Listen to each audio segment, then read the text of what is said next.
After Fast 5 turned the street racing franchise into a globe-trotting action blockbuster, and Fast 6 and 7 coasted off its momentum, the newest combination of F words and numbers is here, and they're still huffing off the fifth one's fumes. Fate of the Furious. Wow, these are getting really forced.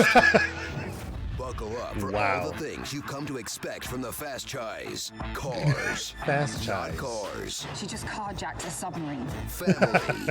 And Vin Diesel mumble growls. Definitely family. I choose to make my own fate. That's why I'm here.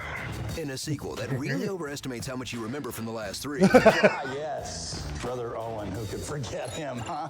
I did.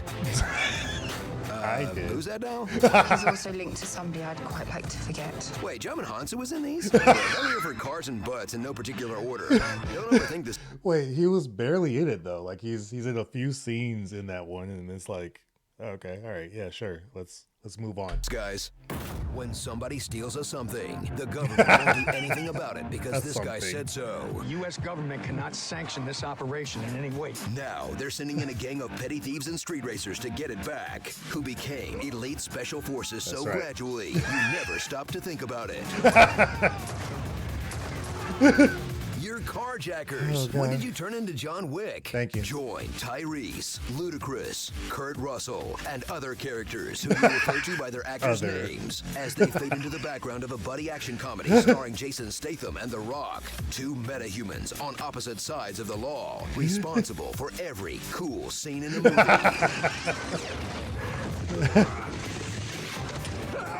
And struggling not to give in to their raw animal lust for each other. Oh, I got plenty of go.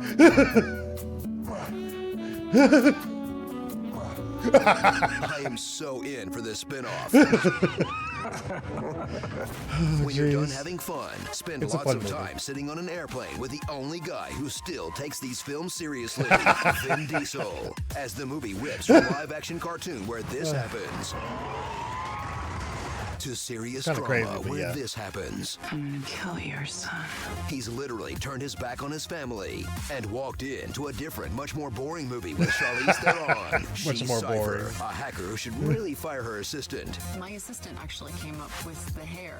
She just kind of out of nowhere said, "You should do dreadlocks." When she's not talking to her computer screen. What are you gonna do? I spy with my little eye, Minister of Defense. She's whispering. Is that really a choice you want to make? I want you to learn. This is a consequence of painful but instructional memory. Hey, Charlize, you're better than this. Ratchet up the egos as The Rock and Vin Diesel almost share screen time as they sort of cross paths in voiceover. Hey, Dom. Hey, Hobbs. In the distant background. Or in edits that make it seem like Vin wasn't the candy-ass male co-star The Rock called out on Instagram. Come on, guys, squash the beef. You have so much in common. Like, but you both, hate sleeves. Oh, well, we'll always have Brazil. This is Brazil. So enjoy the latest installment of the franchise that's still chugging along, no matter how much the co-stars hate each other, how much the women are sidelined, or how clearly they're trying to fill Paul Walker's shoes. With this dingus, just turn your brain off and watch the cars go boom. Because they're counting on you to never ask for anything more. Do you guys want to see Tyrese fight a spaceship in the next one or not? Rule number one, know your audience. Starring the following car puns, just as tired as this franchise is becoming. Vehicle identification number Diesel. Aston Martin. Planes, Dwaynes, and automobiles. Letty or unletty. Tyrese Driftson. Luda Clutch. Carlise Theron. Curb Russell. Helen Rearview Mirren. And New Paul's Drag Race. Car Wars Episode 8, The Last Jedi. The Last Jedi, okay. Vin, for many years, you've been the biggest supporter of strong women.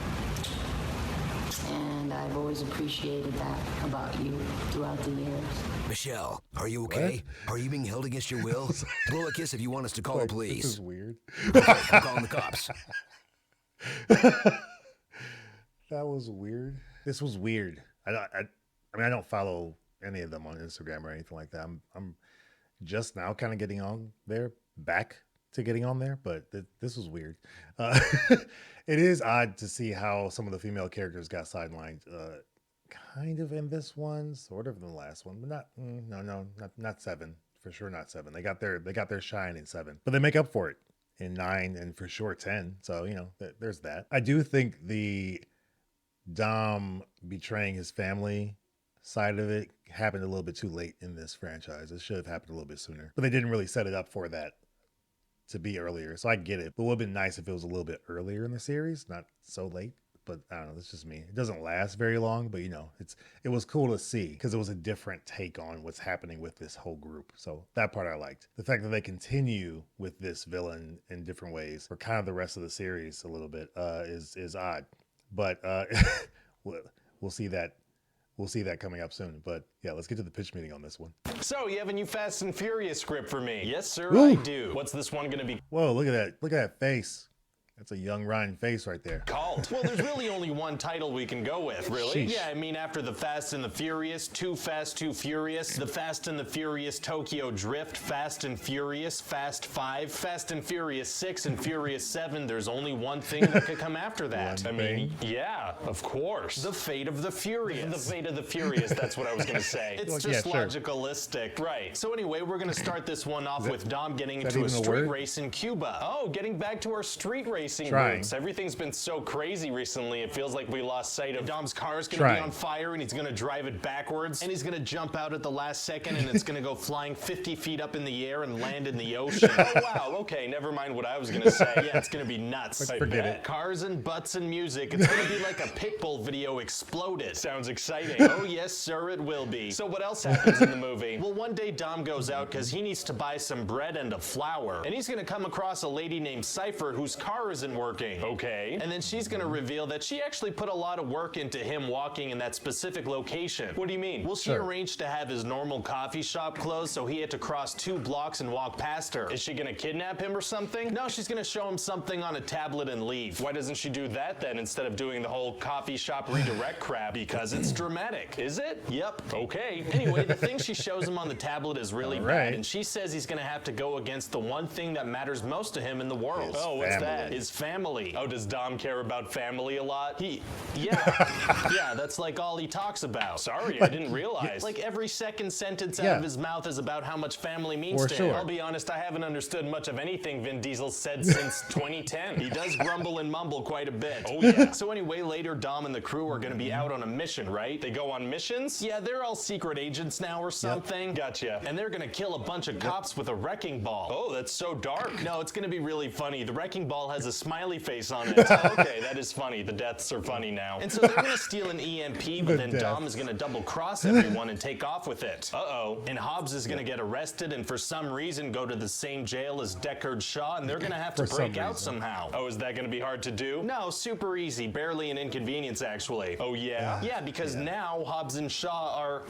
superhuman. Oh, they are. Yeah, I gave them superhuman strength and invincibility. I thought that might be fun. That does sound fun. So anyway, we're going to find out that Cipher kidnapped Elena. Oh, when did she join the franchise again? Literally no one knows. Gotcha. And we're going to reveal that she had Dom's baby. So that means when she was thrown out of a window in the last movie, she was pregnant? Yeah, I guess so. And that didn't affect the pregnancy in any way. Not one bit. Huh, what a strong female character. So she's going to die. Oh my God. Yeah, and Dom's not going to be happy about it. No, I guess not. So anyway, Cipher's going to send him on some little missions where he has to do evil stuff, and he's going to set up a secret meeting with Shaw's mom. How does he manage that? Well, the Cuban dude he raced at the beginning helps him out. How did he get in touch with him? I don't know. And if he's reaching out to people to help him, why not reach out to the crew? I don't know. Huh. He and Shaw are also going to fake Shaw's death. How did they coordinate that? I don't know. Okay, but also why did they coordinate that? Well, later Shaw is going to go save Dom's baby on Cipher's plane. Cipher's plane? Yeah, she lives up in the sky on a plane that never lands. So how does Shaw know how to get to the plane? Dom had a secret tracking device on his necklace. Okay, so somehow Dom is able to secretly communicate with the outside world and share the location of the plane he's on. That's right. But instead of reaching out to his friends to save him, he reaches out to Shaw, who's a bad guy who killed his friend in a previous movie. Exactly. Why doesn't he reach out to the crew again? They think he's evil now. Right, but listen, I typed this script up last night after a lot of whiskey, so let's not delve too deep into it. Oh, fair enough. Whiskey is tight. Oh, yeah. Also...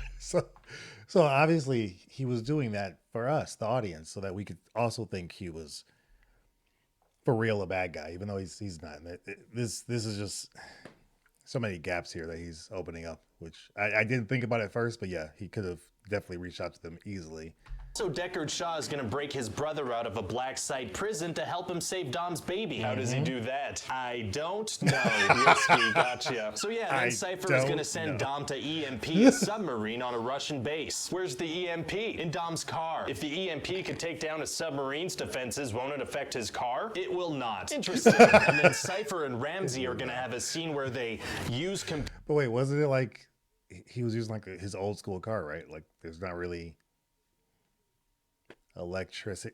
Never mind. Computers against each other. Ooh, sounds exciting. No, sorry, it won't be. Oh, that's okay. So then Cipher's gonna hijack a submarine with nukes on it, and the whole crew's gonna have a gunfight / car chase on ice. What's that gonna be like? Let's just say I made my high school physics teacher read a draft of the scene, and he threw up. Well, and then Dom's gonna jump over an exploding submarine and dive out of his car just before it explodes. Lots of explosions. Is he gonna be okay? Yeah, his friends are gonna create a shield in front of him with their car. Would that actually work? I'm not sure. My physics teacher actually filed a restraining order against me after reading that scene, so I didn't get a clear answer. Oh well, it's probably fine. Maybe. So how does the movie end? Sure. Well, the whole family's gonna have a nice barbecue together, and it's gonna be a real happy ending for everyone. Except Elena, I guess. Right, I forgot about her. I'm sure most people will. Also, Shaw's gonna be at the barbecue. Oh, so they forgave him for killing Han and being a horrible person? They did. Sounds like he's part of the family now. Yeah, I guess he is. So what do you think of the movie? Well, I guess my main concern is that it sounds too big. Like, I don't know how we're gonna one-up ourselves after this. Nah, I'll pop open a bottle of whiskey and think of something. Space. Hey, going to space. Look, it's I have no words.